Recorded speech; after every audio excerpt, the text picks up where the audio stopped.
All right, welcome back to the show. At this time, we are joined by Brandon Zimmerman from the ESPN SEC Network. Welcome to the show, Brandon. Thank you, Peter. Appreciate you having me.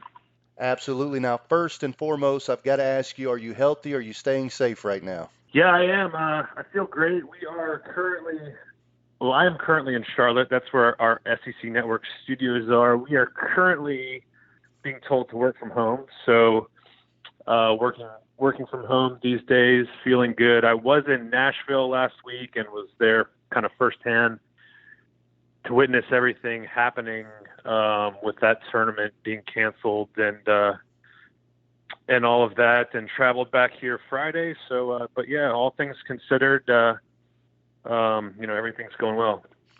Absolutely. Well, my wife's a teacher, man, and I've got to tell you, she's usually not at home until after, 4, 5 o'clock, depending on the day. And I'm more worried right now about her killing me, having to be stuck in a house with me, than I am the coronavirus. But and especially with not a whole lot of sports going on right now. So I do want to talk about this cancellation and the impact that I believe it's going to have because when you look across this conference, we've got so many teams that are breaking in new offensive coordinators. You think about Auburn, Georgia, Vanderbilt. Vanderbilt's breaking in defense coordinator as well.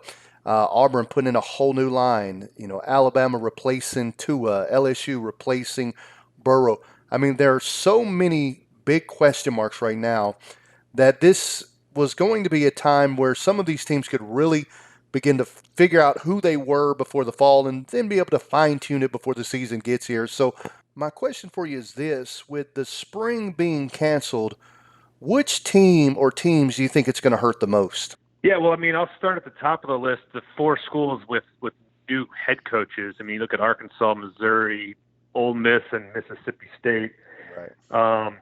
New coordinators, you have new head coaches there, new systems. Obviously, Mike Leach's system is brand new, and the system Kiffin will be running at Ole Miss will be brand new. So those are four schools that really miss or will miss an opportunity for those players to get familiar with their head coaches and their new position coaches. But in terms of contenders, if we're talking for the SEC title, I mean, you really have to start with Georgia, with everything they lost on offense, a brand new quarterback coming in with a different style, a whole new offensive line. I believe three or four new starters in the offensive line, and a new offensive coordinator. That's a big missed opportunity for them to get some practices in. And then, you mentioned Auburn, and Chad Morris is there, and their offensive line, and LSU, of course, with all of the talent they lost, and new coordinator there, especially on defense. That's also a tough blow for them. You mentioned Vandy. I think Vandy's actually kind of at an advantage because they were the first SEC team to hit the practice field. They started practicing in February, Right. late February, so they probably got more practices in than anyone else. I don't know if any of the other coaches in the SEC are going to complain about that in terms of Vanderbilt having a little bit of an advantage, but that's just kind of how the cards fell this year. You bring up a great point with talking about the new head coaches, and of course that brings me to my next question because there is something that is really hurting me about losing these spring practices. And that is the fact that since Les Miles and Steve Spurrier and Lane Kiffin, of course, had exited toward Florida Atlantic, since they had left the league, this league had got very boring for interviews. I mean, I'm just going to be realistic. Listen, everybody is cut now from this Nick Saban cloth where they don't really give any intriguing answers. It's kind of cookie cutter answers. And so you kind of get the same kind of rhetoric answers no matter who you're talking to. I mean, it feels like if you've interviewed one coach, it almost feels like you've interviewed them all. But now we've got some drama back, and I am excited because there are some great football things we're going to talk about with these two coaches, but I am personally glad from a radio perspective that we've got some exciting news clips, and what better than put them both in the state of Mississippi. And of course, I'm talking about Mike Leach, the new head coach at Mississippi State, and Lane Kiffin, the new head coach at Ole Miss. And I know that I'm excited from, the personality perspective, but what do you think about these hires from a football perspective? Yeah, I mean, I agree with everything you said. In terms of the personalities, they're going to bring a whole infusion of energy and personality into the conference and into that state. But I think Right. once you get past that and start looking from a football perspective, I mean, these are phenomenal hires because you start with Mississippi State. Dan Mullen had success there for 9, 10 years. And why was he successful? He was successful because he was an offensive coach. He was able to get the most out of his offensive pieces. And Mike Leach fits that mold. We saw, he obviously went to Washington State, a place that's not very easy to have success, and had, set a blueprint there for how you can win with offense or win enough at a place like that. And Mississippi State might have comparable expectations for him there. So it'll be interesting to see that offense in Starkville. And, kind of the same thing with Lane Kiffin. What is he known for? Lane Kiffin's known for offense. Right. So we have two offensive coaches coming back into the West. I mean, with Bobby Petrino was there a long time ago, kind of a similar, he got Arkansas to, I think they went to the Cotton Bowl, just a little bit of that mold of just, hey, we're going to play these teams, anyone, Alabama, Georgia, Florida, Auburn. Ole Miss and Mississippi State might not be that easy game it's always been because these guys are going to start scoring points. And I'm curious to see how John Rice Plumlee fits in to things at Ole Miss and Lane Kiffin, because we saw last year he was just electrifying and just as a true freshman. And I think it'll be interesting to see how Lane Kiffin uses him. So very good hires. And it was also very interesting, the reactionary kind of, okay, Lane Kiffin is in Oxford, and then now Mississippi State makes a splash with Mike Leach. So, it'll be interesting. Thanksgiving night will be a lot more fun. I don't know how you can get any better than it was last Thanksgiving at the Egg Bowl, but this year should be just as exciting. Absolutely. I think you make a great point. I think, first of all, when you talk about Mike Leach, you talk about a guy who's proven at two different colleges who aren't known for winning football games that he could put in a system that's going to make them competitive in almost every game, right? May not challenge for the SEC every year, but they're going to be competitive every year. And then I think Lane Kiffin, man, he inherited, really, I think a lot of people are sleeping on it because they weren't very good record-wise, but he inherited some pretty good talent down there. I mean, I think about a young running back like Jerrion Ely, who I've absolutely loved since his time at Jackson Prep in Mississippi. You talked about Plumlee. I mean, really, there are some really good pieces there for him to work with. And it's really, I think it's going to be exciting because it really felt like the West, as strong as they were up top last year, the depth in that league had really got worn out. It wasn't very competitive at the bottom half anymore. Yeah, I completely agree. I mean, you almost forget we had that narrative going for 4 or 5 years about how the West was so far ahead of the East, and it really kind of flipped here in the last year or two. But yeah, I agree with what you're saying, and especially that Ole Miss offense, all kinds of pieces, and they were just running through people last year. Especially we saw the LSU game where they rushed for maybe over 350 yards or whatever that was. So yeah, I mean, Lane Kiffin's smart enough to see what he has there and replicate or add to the success they had last year. And yeah, like you said, it'll scare a lot of the big time programs when they have to play those teams because they know they're going to have to score a lot of points to beat them. Absolutely. Now, I want to talk to you. We talked a little bit about individual talent. Of course, this league is always going to have a ton of talent because, as you see in the recruiting wars, they win them year in and year out. But lost a lot of firepower, a lot of name brand recognition, and guys like Tua, guys like Burrow, guys like Swift. So I want to ask you, going forward, looking at the Heisman, and I know this is kind of the too early Heisman, and we wouldn't do it this early if we'd had spring practices to look at. But I want to ask you, who are your three, kind of favorite for the Heisman out of the SEC right now if you had to choose? Yeah, I mean, you also have to think last year at this time, would you be saying Joe Burrow? Exactly. Probably not.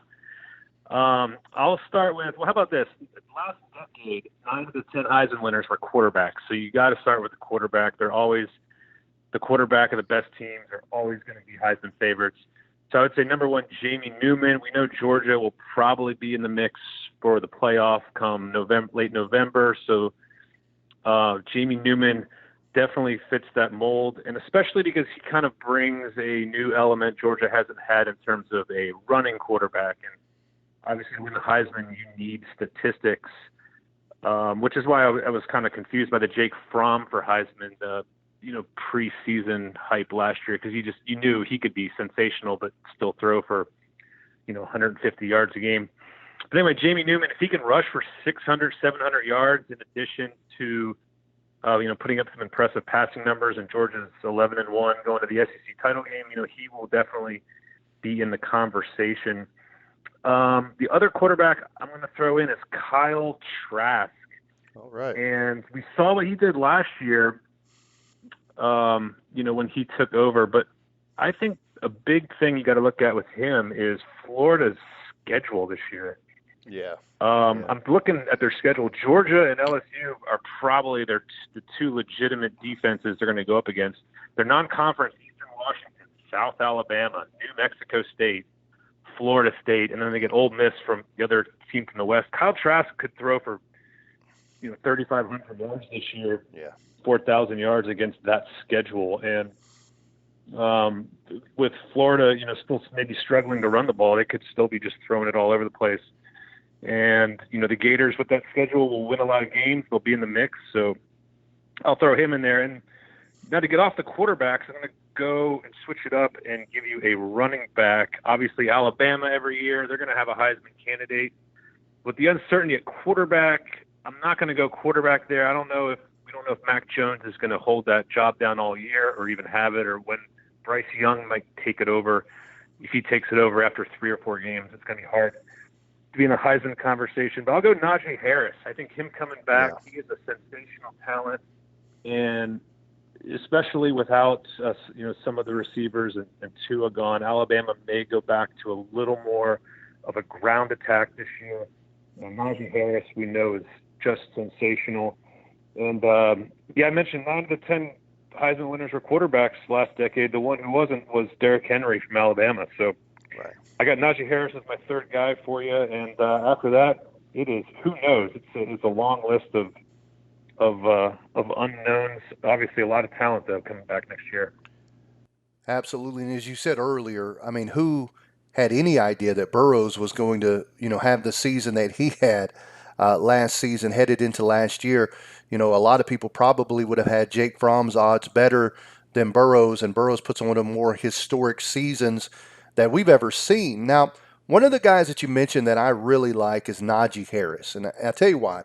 First of all, because he's always played his biggest at his biggest moments, right? Like in the national championship game, Alabama against Georgia, Alabama doesn't win that game if Najee Harris doesn't show out as a freshman. He'd kind of been flying under the radar a bit to that point, but they began to feed him because Tua was shaky at the start of that game. But Najee Harris just carried that load, and we've seen it time and time again. When they really need plays, Najee Harris likes to be that guy.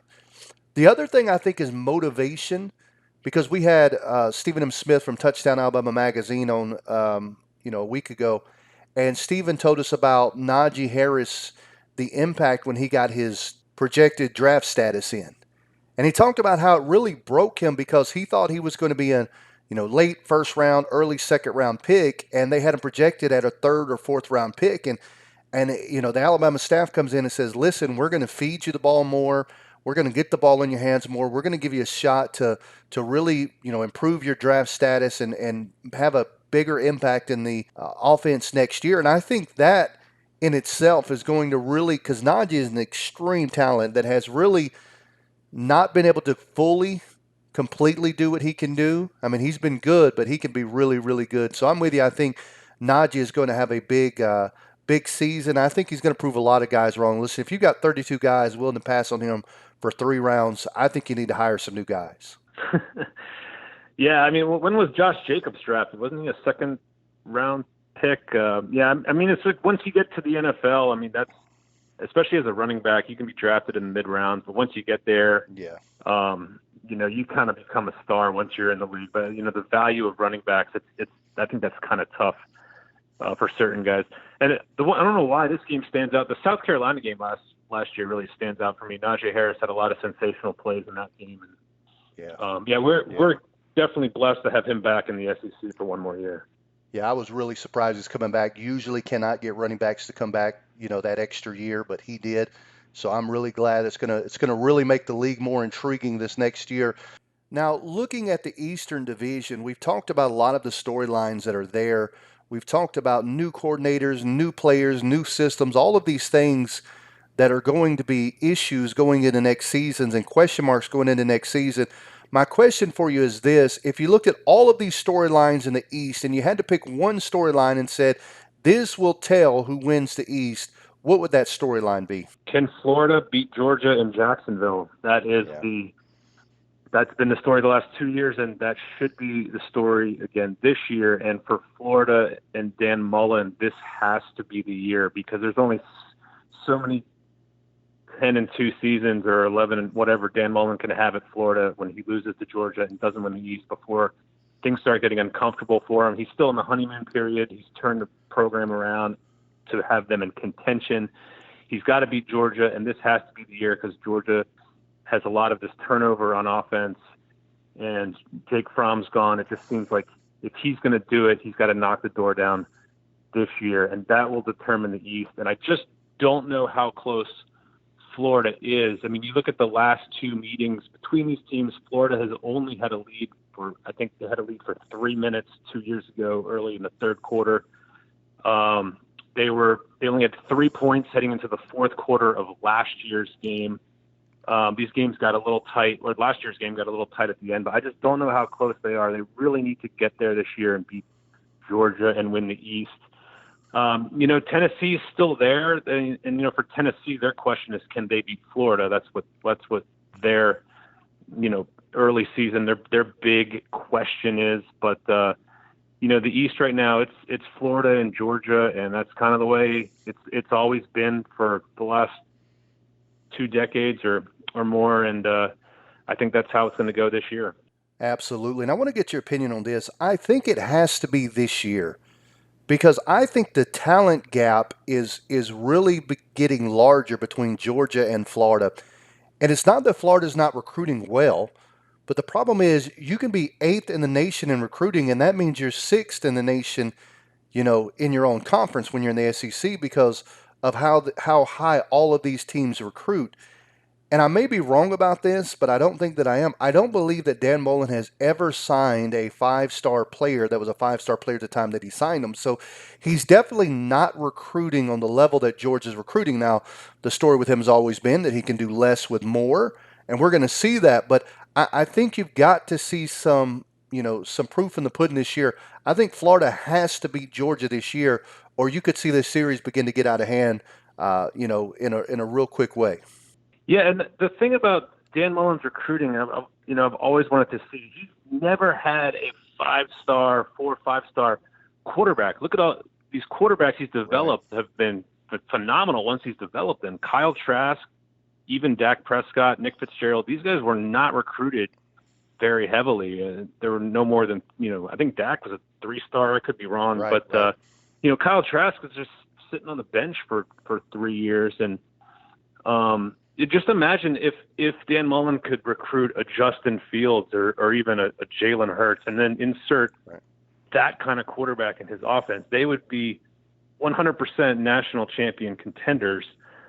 And then you go back to this Georgia-Florida thing. The last 2 years, Georgia has won primarily because they've had the better quarterback. 2 years ago, Felipe Franks was all over the place. Yeah.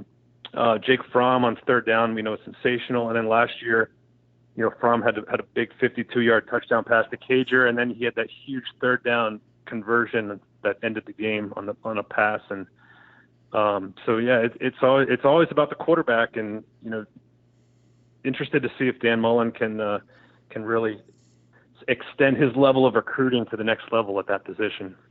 Absolutely. Well, we saw when he was offensive coordinator what he can do with 5-star talent at Florida when he has it.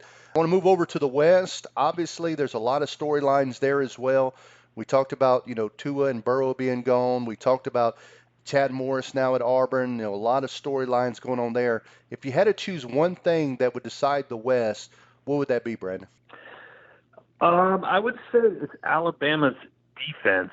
I mean, I think we still expect Alabama to be the favorite with LSU losing everything they did. But you look at Alabama's defense last year, And there was I realized injuries were a huge factor, but they gave up a lot of points. They gave up 30 plus to Ole Miss. A&M had 28, and then 48 to Auburn, 46 to LSU, and then even going back to the national title game in 2018 where Clemson really torched them. That is not the Alabama defense we have known under Nick Saban. And whether it was the injuries or the changes to the staff or maybe it's the defensive coordinator, Pete Golding, who knows what the cause of all this is. But for Alabama to get back and win the West and win the SEC, I think it starts with their defense. They need to get that back to a championship level. And, whether who will contend with them, whether it's LSU or Auburn, who knows? Auburn is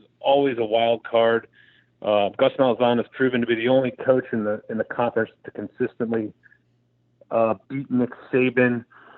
And Bo Nix is coming back, and Chad Morris is there. So, Auburn, again, one of those teams that's just impossible to predict every year. You don't know what direction they're going to go in. But I think the West will be decided by Alabama's defense.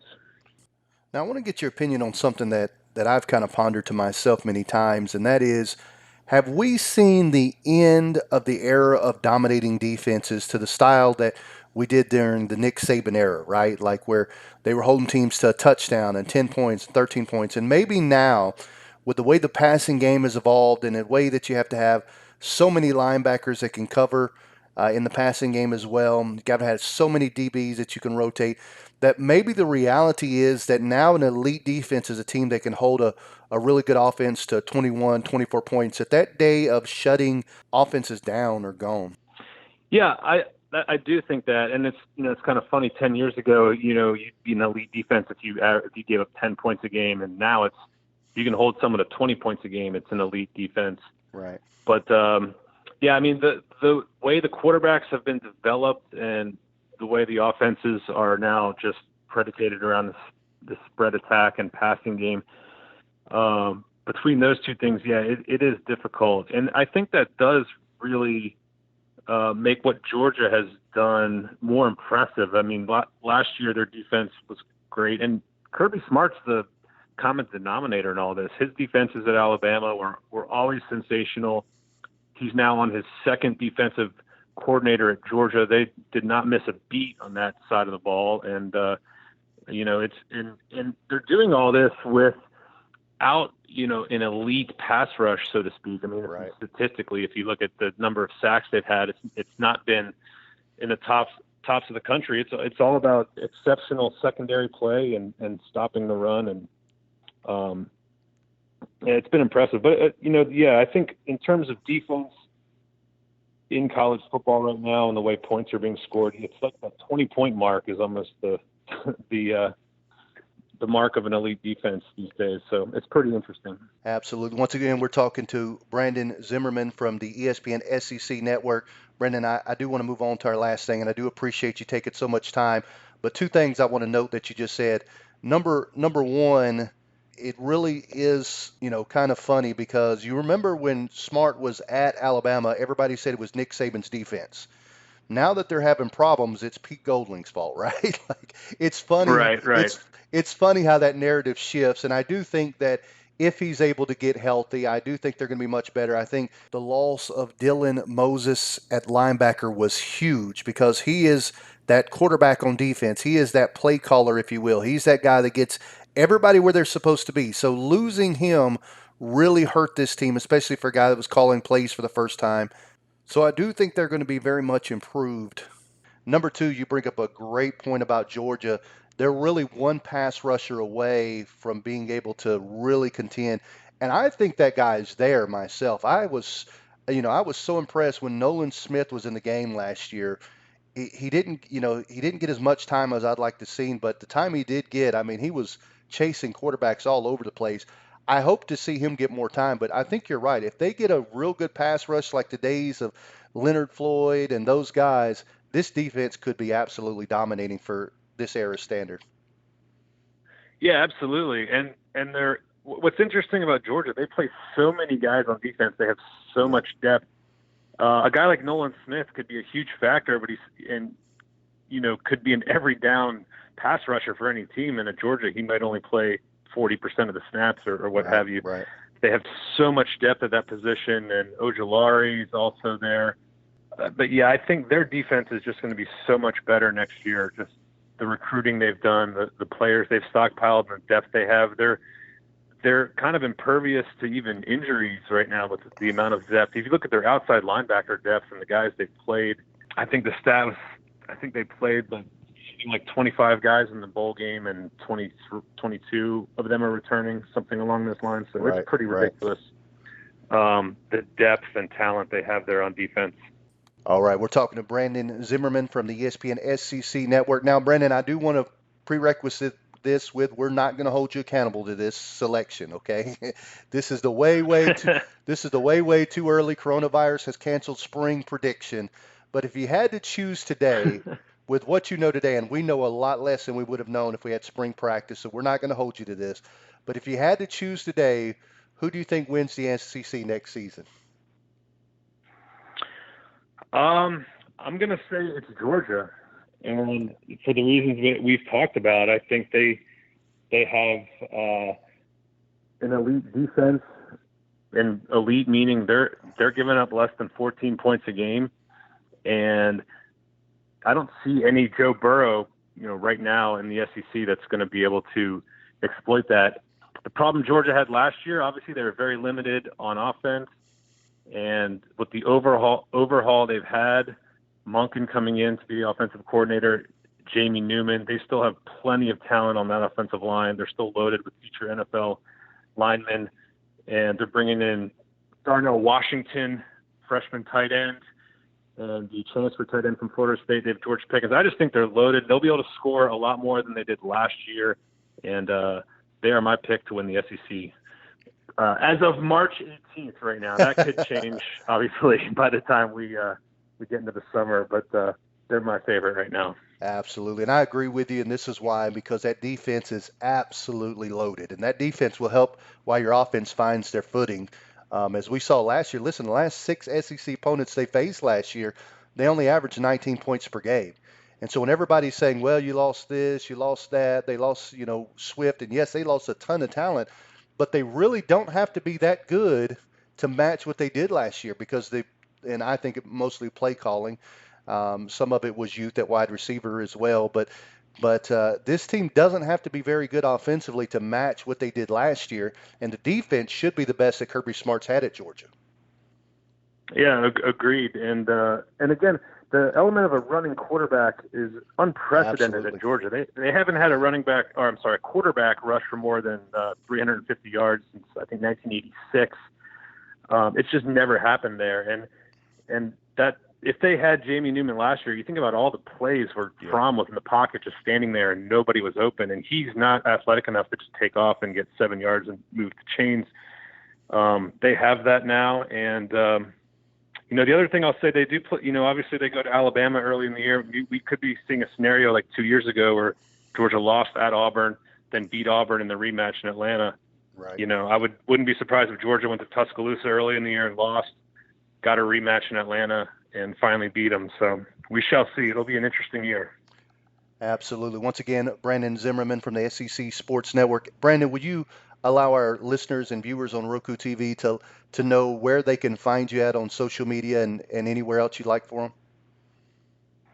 Absolutely. It is BZSEC on Twitter, and you can watch me on the Paul Feinbaum Show whenever we get back on the air. I'm on at 4:55 p.m. weekdays. I sit in with Paul and read some headlines, and we talk about the news. Absolutely. Once again, Brandon Zimmerman from the SEC Network. Brandon, we appreciate so much time. I know we took a lot of your time. I appreciate it, but just great information. Thanks for joining us and helping. Listen, you are helping this country during this time of trouble to get past the sports blank that's going on right now. Yeah, absolutely. It's great to just talk about sports for a little while and forget about everything else. I appreciate you having me.